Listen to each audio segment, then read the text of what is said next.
Martiri Family Arena as we're just moments away from puck drop against LIU. I had the chance to catch up with Coach O'Malley pregame, and we talked about the Pioneers' offensive production over the past 12 games. They've had a 3-2-1 record over that span, which is solid, but only been able to score 12 goals.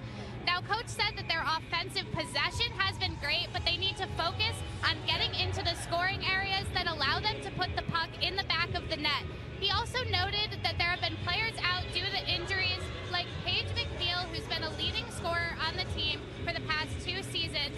But all of that aside, he has confidence in his players' abilities to put the puck in the net and score goals, which they need to start doing as we reach this crucial stretch of the season and the past 4 games that lead to playoff seeding.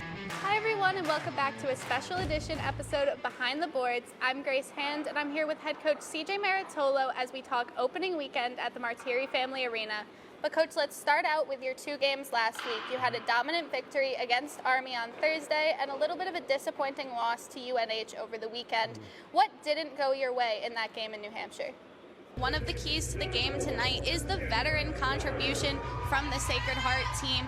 Alongside Kelly Solak, they also have players like Delaney Mackay, who leads the team in goals and assists, as well as points. But yesterday, all 4 goals in the comeback win came from seniors that are being honored this weekend. They also have to focus on their special teams, which is something that Sacred Heart's been strong with all season long. They remain second in the conference in the power play with a 17.8 percentage, but they were 0 for 4 on the power play yesterday against one of the lowest penalized teams in the NUHA.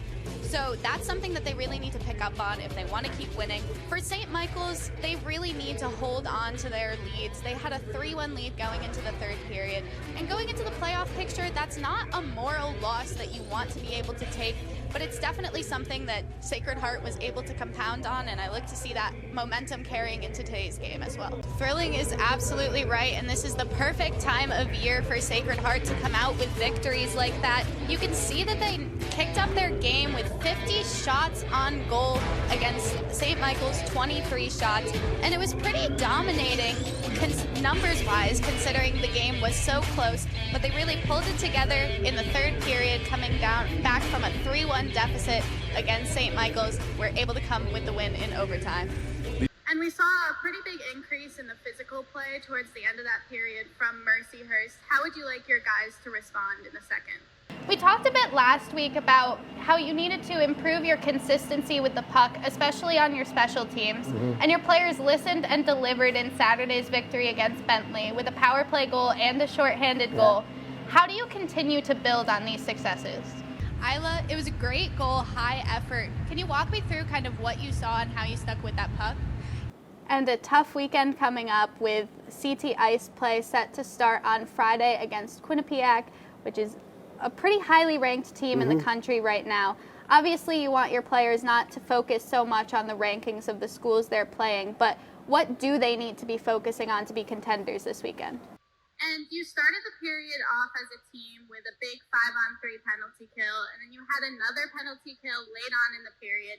Could you talk a little bit about how that affected the tone of the period and the momentum for your team? Yeah, and here right there at the bottom, you see that Sacred Heart last won the title in 2018, and they are coming up against the defending conference champions in Franklin Pierce. Franklin Pierce getting the home game. And we have Stonehill coming up against number 6 Post, Stonehill getting the home series. And we have St. A's coming up against this St. Michael's team. Little bit of travel there in Massachusetts, not so far for Sacred Heart. But this is going to be a difficult series for Sacred Heart going against Franklin Pierce. They haven't really been able to crack the code playing them so far this season. They're 1-3, and they haven't won since, I believe, their first game where these 2 teams faced each other. So it's going to be a challenging weekend for the Pioneers, but as we know, playoffs are a whole different story from the regular season. And I'm here with Coach Tom O'Malley of the women's ice hockey team.